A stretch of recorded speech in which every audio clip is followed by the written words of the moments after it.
Michael Forest Reinoehl was gunned down by law enforcement in Oregon after they claimed that he presented a weapon when they tried to apprehend him. Now, for those of you who might not have been following this story, he was one of the protesters in Portland, Oregon, who gunned down a Patriot Prayer member. That's a right-wing extremist group that showed up to protest against Black Lives Matter one night. Unfortunately, tensions flared and it led to this shooting. Now later, Reinoehl spoke to Vice and explained that he did it because he was defending himself, but he'll never see his day in court because cops gunned him down. Now Trump is actually celebrating extrajudicial killings and promoting the idea. He did so in a recent interview. Let's take a look. Now we sent in the US Marshals for the killer, the man that killed the young man in the street. Just shot him. I mean, it was on television. Cold-blooded killed him. He didn't like his hat, or he didn't like something, and it wasn't a Trump hat. Right. It was peaceful. It was prayer. It was a lot. It was a religious hat. Right. And he shot him cold blood. 2.5 days went by, and I put out, when are you going to go get him? And the US Marshals went in to get him. Good. And in a short period of time, they ended in a gunfight. This guy was a violent criminal. A lot of them out there. And the US Marshals killed him. And I will tell you something, that's the way it has to be. There has to be retribution when you have crime like this. All right, so a few corrections before you jump in, Cenk. So the Patriot Prayer member wasn't wearing religious garb. He was wearing a Patriot Prayer hat, which identifies the right-wing extremist group that he's associated with. So that's point number one. Point number two, there was no gunfight. Even the authorities acknowledge that Reinoehl presented a weapon, but they don't really go into details. They certainly don't say that he fired his weapon. And there is a witness who spoke to the Washington Post. We talked about this story last week. His name is Nate Dingus, and he lives in the apartment complex where Reinoehl was shot and killed. And he said that the cops didn't announce themselves at all, and that he did not see Reinoehl present any type of weapon. Now that's the account from one witness, but again, I mean, he's dead now. So I wish that there would be a robust investigation into this, but I'm not holding my breath. Cenk. Yeah, so three things here. First, it's the Patriot Prayer group, which is a far right-wing militia, as Anna explained. But Jeanine Pirro, if you notice there, said it was a hat about a peaceful prayer group. Come on, man. They're nothing about a peaceful prayer group at all. But that's how they frame things. And when we say Fox News lies, that's among the things that we're talking about. They didn't say, hey, the guy who got shot was part of a right-wing militia group that had gone there to agitate protesters and see if he could provoke violence. Instead, he was a peaceful prayer guy. And then they shot him in the street. Anyway, the guy who was shot, we don't have to get into it because he should have never been shot, in my opinion. Neither side should have guns, and that's abhorrent either way, but they certainly don't frame it that way. Now, when it comes to the guy who was shot, the left winger shot by the police. Look, here's how I know that there was no shootout with the cops. Investigators say they're not sure that he fired any shots. That means he didn't fire any shots. If cops thought he fired shots, they'd immediately say he fired shots and that's why we killed him. And then they say they're not sure yet that he presented a weapon.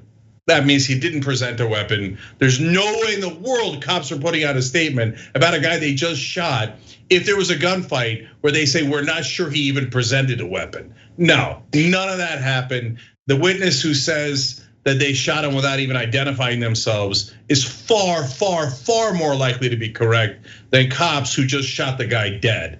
So, and now the most important part of the story is about Trump. I gotta add something to that. I gotta add to that, Cenk, because it's important.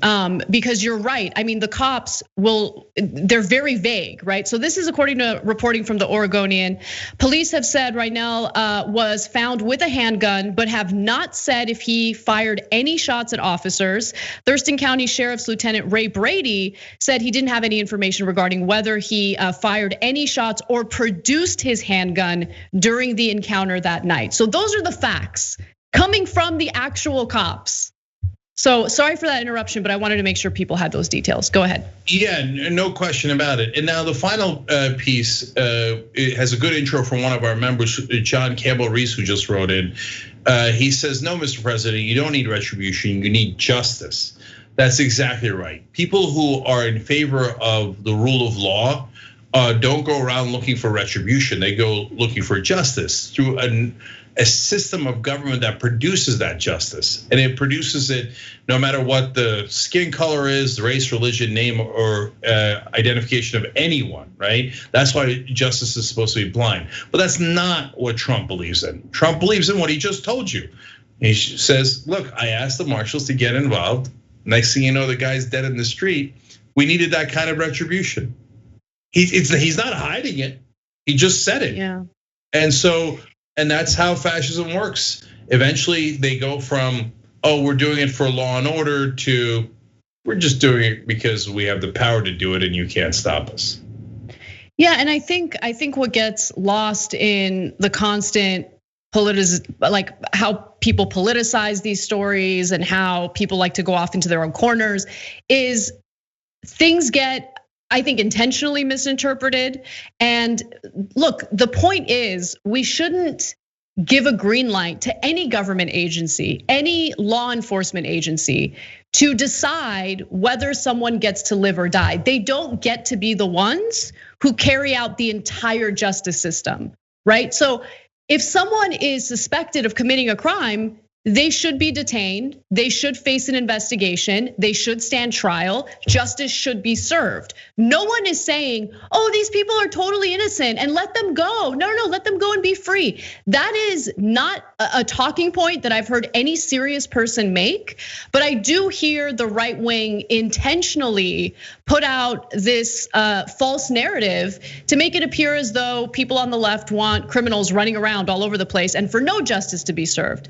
But look, regardless of where you stand on this debate, you have to take a step back and ask yourself if you're comfortable promoting and supporting a system that allows for the state to carry out executions, to allow for a police department to carry out executions just based on who they feel is guilty or not guilty. That's not okay. That is not how justice is carried out.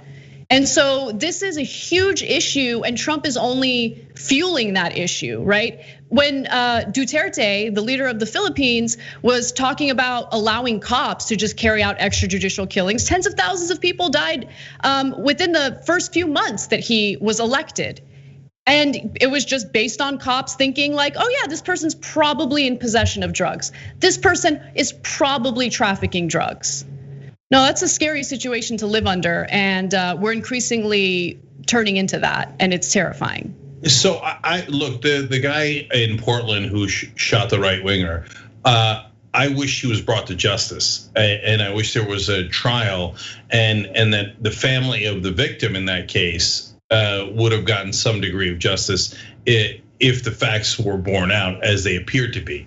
But when cops do extrajudicial killings, you don't know if you're getting justice. That's the whole point.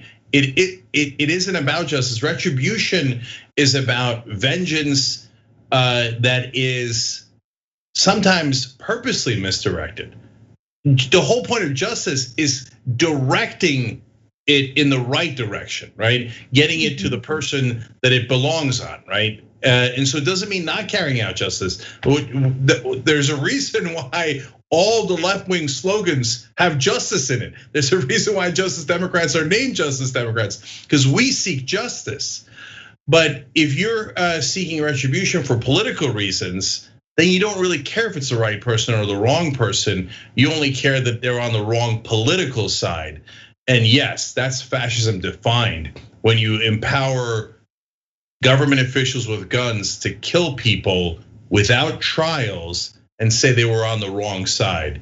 That's a very scary place to be. And we're about 2 months away from finding out if that's the country we live in. Thanks for watching The Young Turks, really appreciate it. Another way to show support is through YouTube memberships.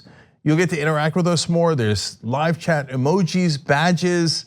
You've got emojis of me, Anna, John, JR. So those are super fun. But you also get playback of our exclusive member-only shows and specials right after they air. So all of that, all you gotta do is click that join button right underneath the video. Thank you.